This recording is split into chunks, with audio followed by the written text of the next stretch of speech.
तरी त्यांनी आदरणीय पवारसाहेब, आणि हे कोणीही व्यक्ती म्हणून वादत नाही, हा एक विचार आहे.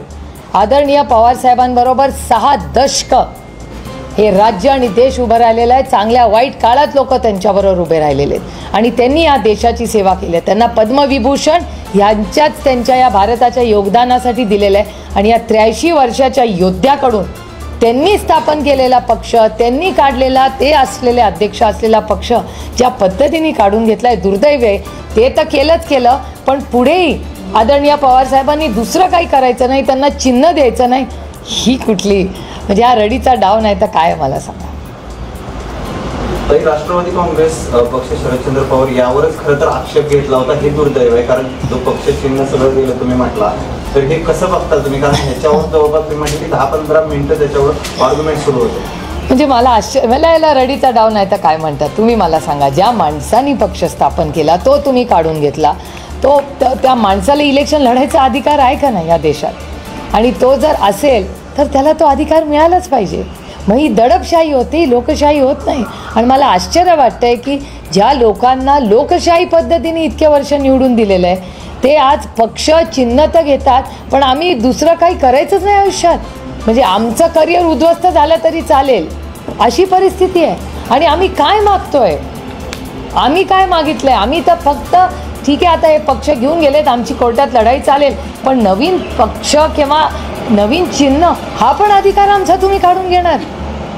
पण म्हणजे मला सिविक समजतं. अमित शहाजी खूप मोठ्या देशाचे नेते आहेत, मी खूप लहान आहे त्यांच्या मानाने, त्याच्यामुळे त्यांच्याबद्दल किंवा त्यांच्या भाषणाबद्दल मी बोलणं अयोग्य आहे. कारण का अमितभाई माझ्यापेक्षा कर्तृत्वाने आणि वयाने दोन्ही मोठे आहेत, त्याच्यामुळे त्यांचा कुठलाही म्हणजे ते बोलतात त्याला काही मी उत्तर देते असं नाही. पण अतिशय प्रांजळपणे मी सांगू इच्छिते की मी राष्ट्रवादी काँग्रेस आणि महाआघाडी आणि इंडियाकडे बारामती लोकसभेसाठी तिकीट मागते. आणि लोकसभा निवडून आल्यानंतर माणूस पार्लमेंटमध्ये जातं, त्याच्यामुळे त्याच्यावर फार काही चर्चा व्हावी किंवा घराणेशाही वगैरे वगैरे.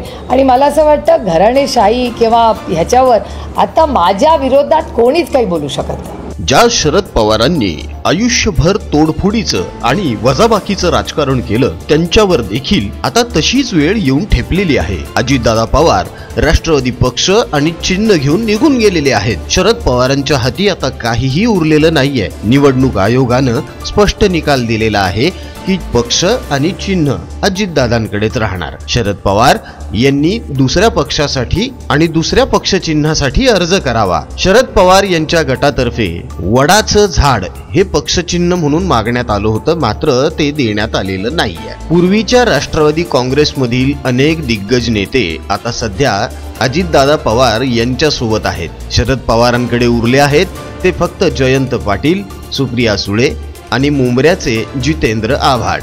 अशात लवकरच लोकसभा निवडणुका लागणार आहेत. राजकीय वर्तुळामध्ये चर्चा रंगत आहे की बारामती लोकसभा मतदारसंघ जो आहे, जो शरद पवार यांचा बालेकिल्ला आहे, तिथून अजितदादा पवार आपल्या सुविद्य पत्नी सुनेत्रा पवार यांना उमेदवारी देत आहेत. म्हणजे बारामतीमध्ये यंदा सुनेत्रा पवार विरुद्ध सुप्रिया सुळे असा सामना रंगणार आहे. म्हणजे बारामतीची लढत सगळ्यात जास्त रंगतदार असणार आहे. पक्ष गेल्यानंतर, चिन्ह गेल्यानंतर सुप्रिया सुळे यांनी एक पत्रकार परिषद घेतली आणि या पत्रकार परिषदेमधून त्यांनी त्यांच्याकडे उरल्या सुरल्या कार्यकर्त्यांना धीर देण्याचा प्रयत्न केला, त्यांना सावरण्याचा प्रयत्न केला, सोबतच साहेब अजूनही कसे पॉवरफुल आहेत हे सांगण्याचा देखील प्रयत्न केला. मित्रांनो, सुप्रिया सुळे यांची ही पत्रकार परिषद पूर्ण नक्की बघा. त्यावर तुमचं काय मत आहे हे आम्हाला कमेंट बॉक्स मध्ये कळवायला अजिबात विसरू नका. बघूयात सुप्रिया ताई काय म्हणत आहेत. नमस्कार. मी उच्च न्यायालयाचे माननीय सुप्रीम कोर्टाचे मनपूर्वक आभार मानते की त्यांनी आम्हाला आज जो न्याय दिला आहे त्याबद्दल मनापासून आभार मानते. आणि 3-4 महत्त्वाचे मुद्दे जे ऑब्झर्वेशन्स आहेत, अजून ऑर्डर मी पूर्ण वाचलेली नाही, त्याच्यामुळे पूर्ण ऑर्डर वाचल्यावर सविस्तर पुन्हा एकदा आपल्याशी उद्या जर आपली इच्छा असेल तर उद्या परत सविस्तर आपल्या सगळ्यांची ऑर्डर पूर्ण वाचल्यावर बोलीन. पण प्रायमा फेसी मोठा आता ज्या काही गोष्टी निदर्शनात वकिलांशी बोलल्यानंतर आलेल्या आहेत त्या मी आपल्यावर शेअर करते. पहिलं तर मी उच्च न्यायालयाचे आणि आमचे वकील अभिषेक मनू सिंघवी यांचे मनपूर्वक आभार मानते की ज्या पद्धतीने सत्य त्यांनी मांडलं आणि काही ऑब्झर्वेशन्स जे उच्च न्यायालयाच्या बेंचने दिले हे खूप इंटरेस्टिंग आहे.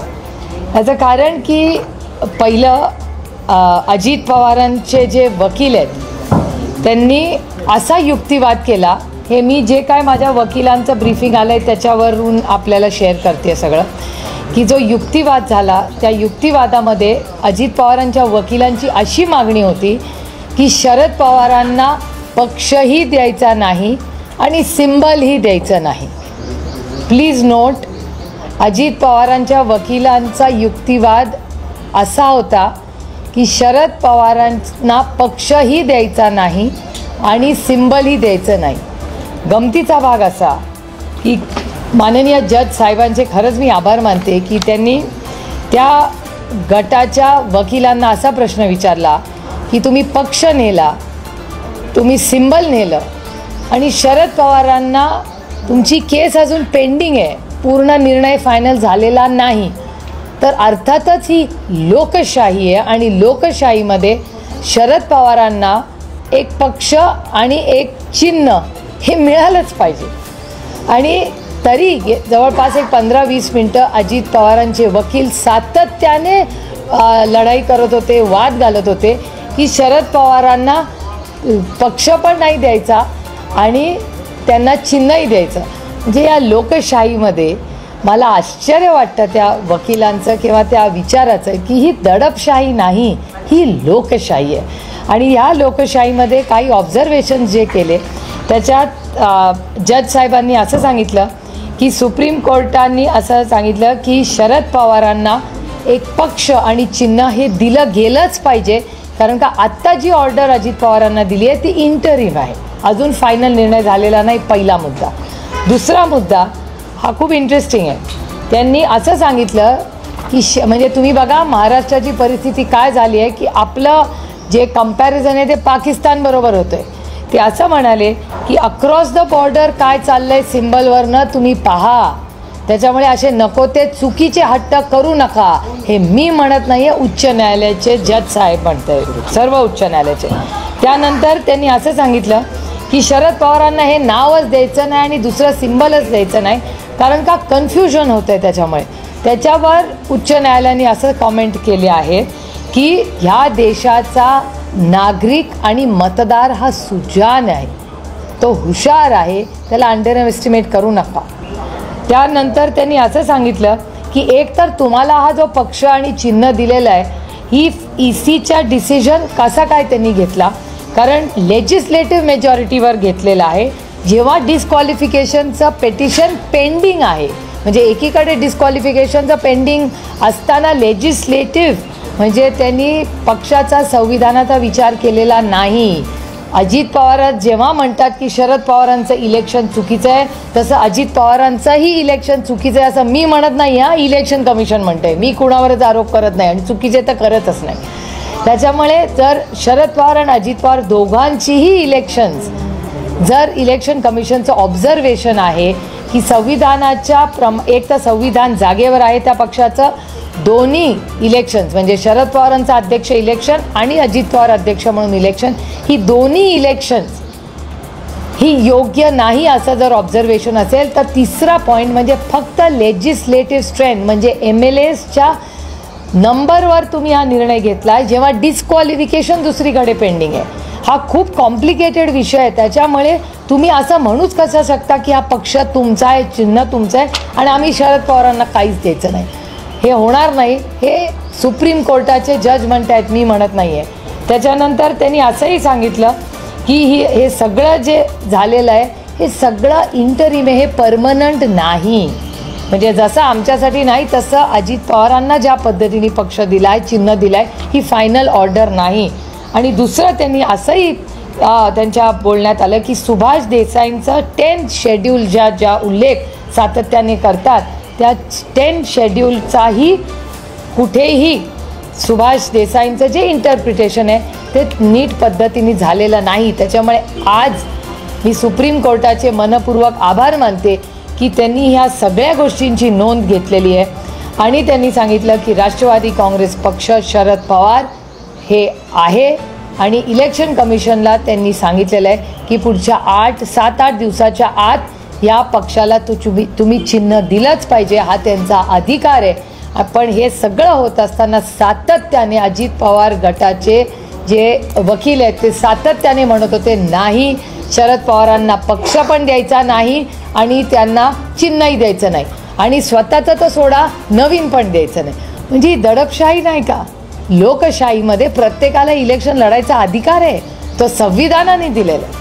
भारतरत्न डॉक्टर बाबासाहेब आंबेडकरांच्या त्या संविधानाच्या चौकटीतच हा देश चालतो, ही अजून दडपशाही नाही. त्याच्यामुळे कोणी कुठला पक्ष पहिलं तर पक्ष चिन्ह म्हणजे पक्ष सगळंच घेतलं ना. आता जर ते पक्ष चिन्ह आमदार सगळे घेऊन गेलेत तर आम्हाला वेगळा पक्ष वेगळं चिन्ह मिळून इलेक्शन पण लढायचा अधिकार नाही या देशात. हा कुठला न्याय? हा आमच्यावर अन्याय नाही तर काय आहे? कोणीतरी मला समजून सांगावं.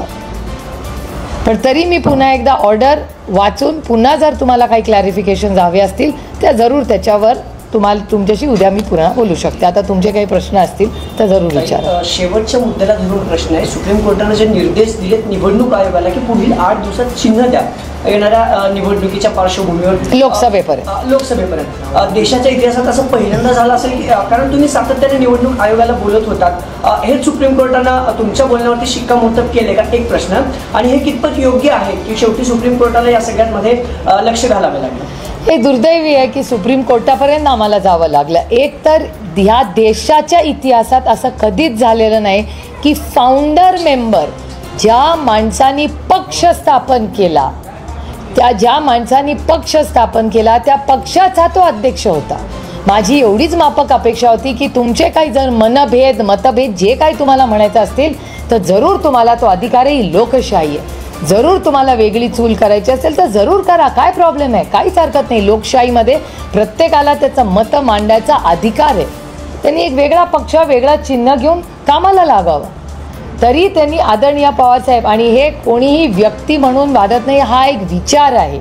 आदरणीय पवारसाहेबांबरोबर 6 दशक हे राज्य आणि देश उभं राहिलेलं आहे. चांगल्या वाईट काळात लोक त्यांच्याबरोबर उभे राहिलेले आहेत आणि त्यांनी या देशाची सेवा केली आहे. त्यांना पद्मविभूषण ह्यांच्याच त्यांच्या या भारताच्या योगदानासाठी दिलेलं आहे. आणि या 83 वर्षाच्या योद्ध्याकडून त्यांनी स्थापन केलेला पक्ष, त्यांनी काढलेला ते असलेले अध्यक्ष असलेला पक्ष ज्या पद्धतीने काढून घेतला आहे, दुर्दैव आहे. ते तर केलं, पण पुढेही आदरणीय पवारसाहेबांनी दुसरं काही करायचं नाही, त्यांना चिन्ह द्यायचं नाही. ही कुठली म्हणजे हा रडीचा डाव नाही तर काय मला सांगा. तरी राष्ट्रवादी काँग्रेस पक्ष शरदचंद्र पवार यावरच खरं तर आक्षेप घेतला होता, हे दुर्दैव आहे. कारण जो पक्ष चिन्ह सगळं दिलं तुम्ही म्हटला, तर हे कसं बघता तुम्ही? कारण ह्याच्यावर जवळपास तुम्ही म्हटलं की 10-15 मिनिटं त्याच्यावर आर्ग्युमेंट सुरू होते. म्हणजे मला याला रडीचा डाव नाही तर काय म्हणतात तुम्ही मला सांगा. ज्या माणसांनी पक्ष स्थापन केला तो तुम्ही काढून घेतला, त्या माणसाला इलेक्शन लढायचा अधिकार आहे का नाही या देशात? आणि तो जर असेल तर त्याला तो अधिकार मिळालाच पाहिजे. मग ही दडपशाही होती, लोकशाही होत नाही. आणि मला आश्चर्य वाटतं आहे की ज्या लोकांना लोकशाही पद्धतीने इतके वर्ष निवडून दिलेलं आहे ते आज पक्ष चिन्ह तर घेतात, पण आम्ही दुसरं काही करायचंच नाही आयुष्यात. म्हणजे आमचं करिअर उद्ध्वस्त झालं तरी चालेल अशी परिस्थिती आहे. आणि आम्ही काय मागतोय? आम्ही काय मागितलं आहे? आम्ही तर फक्त ठीक आहे आता हे पक्ष घेऊन गेलेत, आमची कोर्टात लढाई चालेल, पण नवीन पक्ष किंवा नवीन चिन्ह हा पण अधिकार आमचा तुम्ही काढून घेणार? ही दडपशाही नाही तर काय मला सांगा. आणि हे भारताच्या इतिहासात कधी झालं नाही. तुम्ही विचार करा आता काय म्हणलेत माननीय सुप्रीम कोर्ट असं म्हणाले की पाकिस्तानमध्ये शेजारच्या देशात काय झालं हे बघा, आपल्याकडे तसं होता कामा नये. म्हणजे महाराष्ट्राची परिस्थिती ही शेजारच्या देशाशी होते, पाकिस्तानची होते. हे दुर्दैव आहे. कैलासवासी यशवंतराव चव्हाणांना काय वाटत असेल आता तुम्ही विचार करा. अहो फार आमच्यासाठी राजकारण म्हणजे फक्त सत्ता भोगणं नाही आहे, एक वैचारिक बैठक आहे आमची. एका वैचारिक चौकटीत आम्ही काम करतो. आमची वैचारिक लढाई आहे, आमची वैयक्तिक लढाई कुणाशीही नाही, आमची वैचारिक लढाई आहे. आणि हाही अधिकार तुम्ही आमच्याकडून काढून घेणार की आम्ही इलेक्शन पण लढायचं नाही आणि चिन्ह पण नाही? काय आमची काय चूक आहे? आमची चूक आहे की आम्ही हाय परफॉर्मिंग MPs आहोत, हाय परफॉर्मिंग MLAs आहोत? आमच्यावर कुठले आरोप नाही, ही आमची चूक. म्हणजे देशाची सेवा केली ती पूर्ण निष्ठेने केली, पक्ष बदलला नाही, विचार बदलला नाही, ही आमची चूक. म्हणून आमच्याकडे पक्ष नाही आणि आमच्याकडे चिन्ह नाही. आणि ज्यांच्यावर आरोप झाले, ज्यांनी चिन्ह पक्ष बदलली, आता तुम्ही आदर्शचं उदाहरण बघा ना, आदर्शसारखं दुसरं उदाहरण नाही आहे या देशामध्ये. मला विचाराल तर आदर्शाचं उदाहरण मी स्वतः या देशाच्या फायनान्स मिनिस्टर वित्तमंत्र्यांनी 5 वाजता आमच्या समोर व्हाईट पेपर ठेवला आणि आरोप केले, UPAच्या सरकारवर भ्रष्टाचाराचे आरोप केले. शुक्रवारी त्यांच्याच म्हणजे ट्रेजरी बेंचच्या सत्तेत असलेल्या खासदारांनी पुरा हल्ला नाव घेऊन अशोक चव्हाणांवर केला आणि आदर्श घोटाळ्याचा आरोप केला. हा मी नाही केलेला आरोप, हा आम्ही कोणी केले नाही, भारतीय जनता पक्षाने आरोप केला. मंगळवारी त्यांचा प्रवेश झाला, बुधवारी ते राज्यसभेचे खासदार झाले. म्हणजे एका आठवड्याच्या आत, एक आठवडा पण घेतला नाही, आरोप केले, त्याच्याबद्दल नाव घेऊन पार्लमेंटमध्ये आरोप केले. या देशाच्या फायनान्स मिनिस्टरनी त्याचा शिक्कामोर्तब केला. त्याच्यानंतर त्यांचा भारतीय जनता पक्षात प्रवेश घेतला.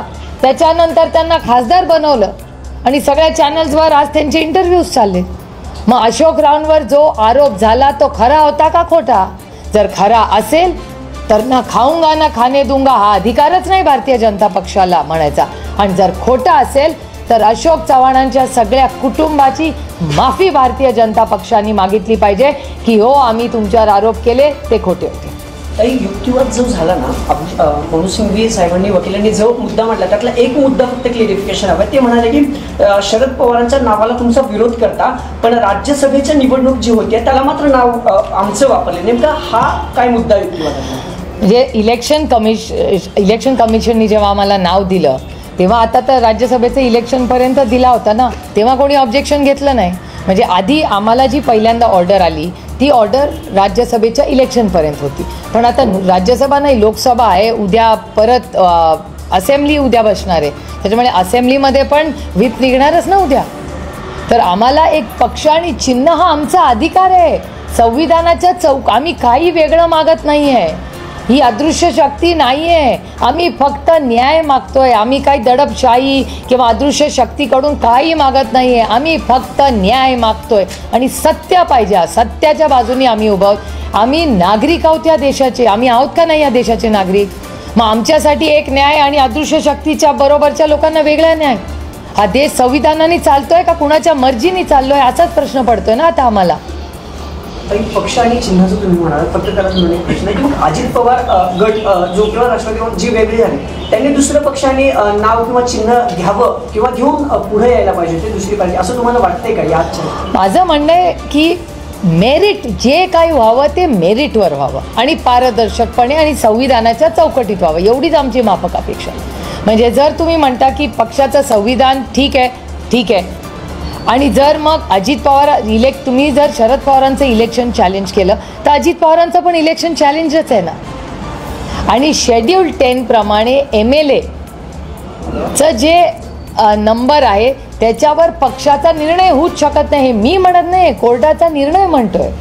तर त्याप्रमाणे जर तुम्ही केलं तर त्याप्रमाणे कुणाकडे किती आमदार आहे हा विषयच येत नाही. आणि 3 टेस्ट होत्या, त्या पहिल्या 2 टेस्ट फेल आहेत ना.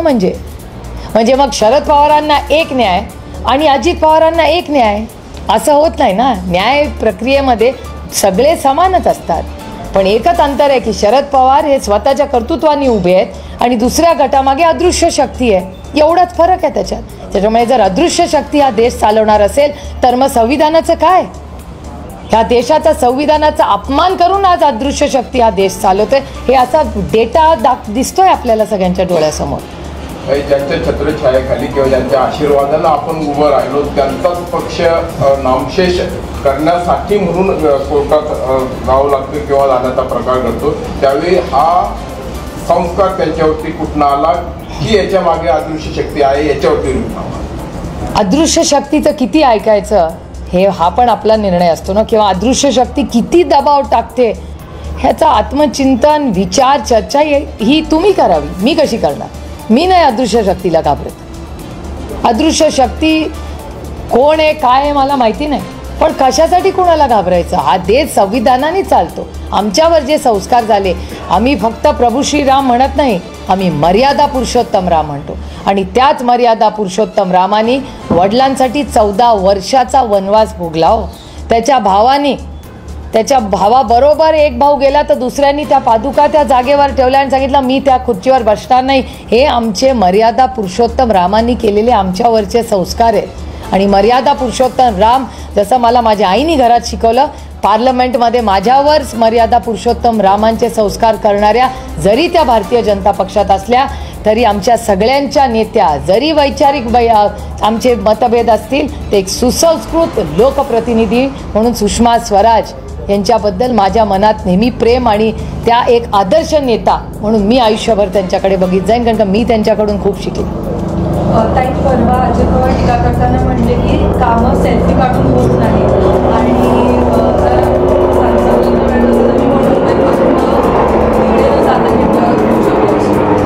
आता संसद रत्नचा प्रोसेस काय आहे आता हा सगळ्यांनाच माहिती आहे. आणि मी महिम देशाच्या राष्ट्रपती आणि उपराष्ट्रपती त्यांनी आम्हाला परवाचे बोलून आमचं कौतुक केलं, त्याबद्दल मी त्यांचे मनपूर्वक आभार मानते.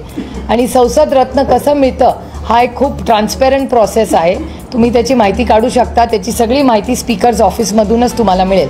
त्याच्यामुळे ह्याच्यावर काही वेगळं भाष्य करणं मला काही गरजेचं वाटत नाही, कारण का ह्या देशात सगळ्यात उच्च कोण आहे तर त्या महिम राष्ट्रपती आहे.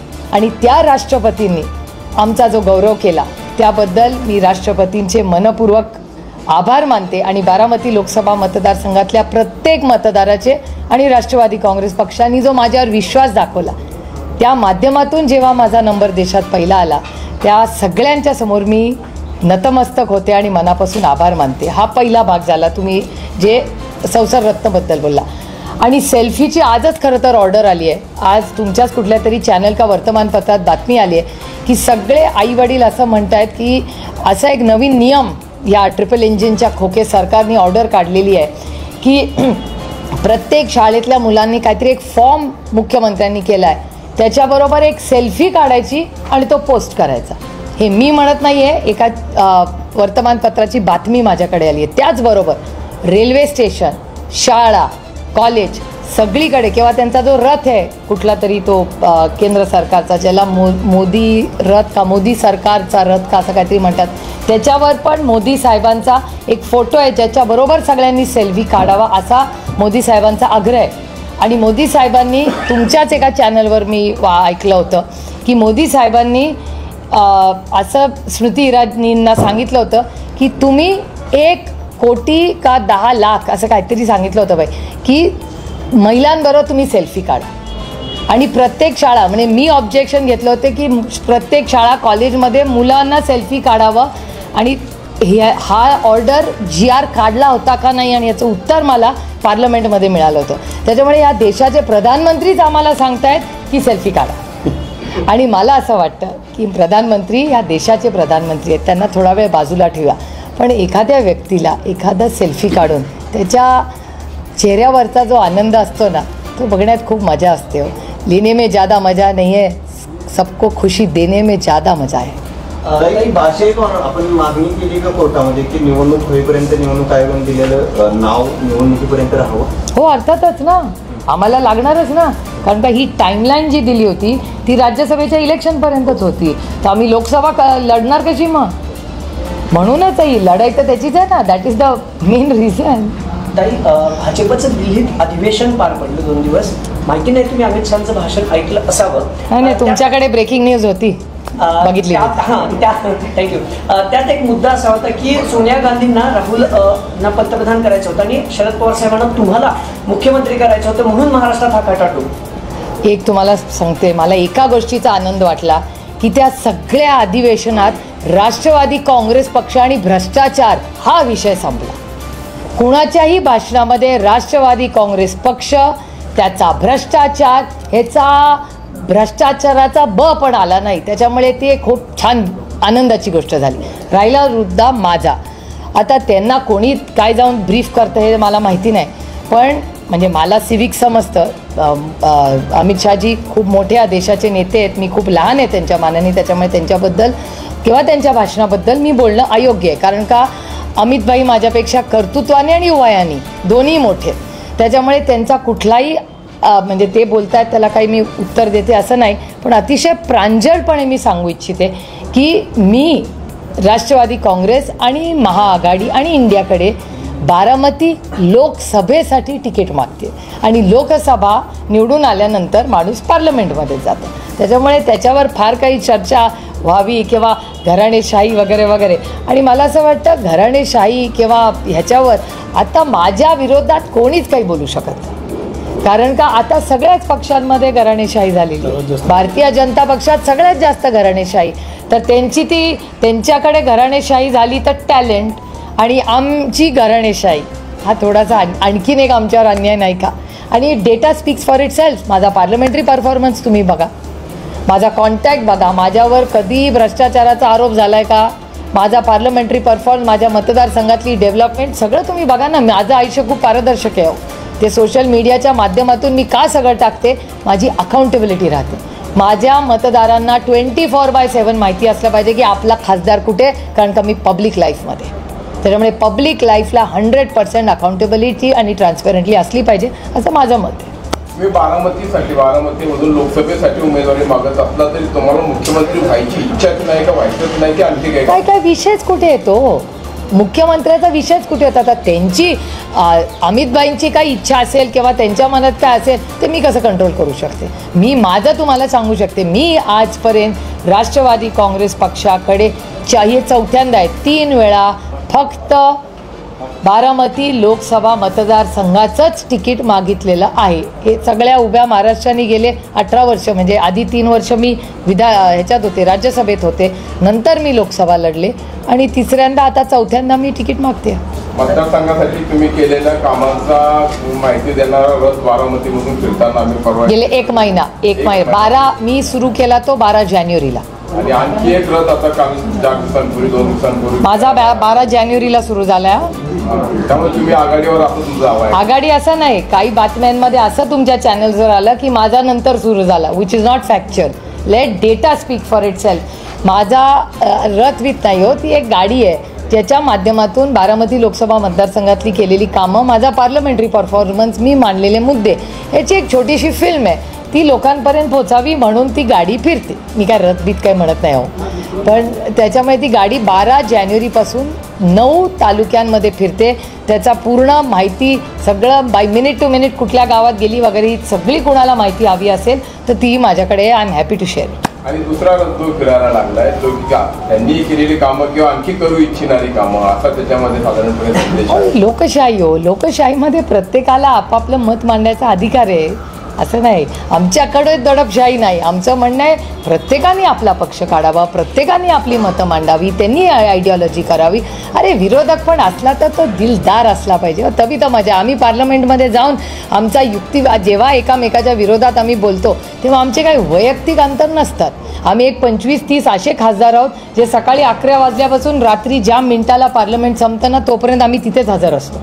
आमच्या सगळ्या म्हणजे त्या आता संसद रत्न जेव्हा आमचा कार्यक्रम झाला त्याच्यात मी आणि जयंत सिन्हा तेच हसत होतो. किंवा केरळाचे आमचे प्रेमचंद्रनजी आहेत किंवा ओडिसाचे तरी मेहताबजी आहेत. आम्ही 19-20 सगळे एकामेकाच्या नंतर बसलो. त्यामुळे आम्हाला सगळ्यांनाच कुठल्या ना कुठल्या पद्धतीने आमचं कौतुक केलं. आम्ही हसत होतो की जयंत सिन्हा माझ्यावर हल्ला चढवतात, मग मी चढवते इकडून, मग प्रेमचंद्रनजी माझा रेफरन्स घेतात, नाही तर मेहताबजींचं नाव मी भाषणात घेते.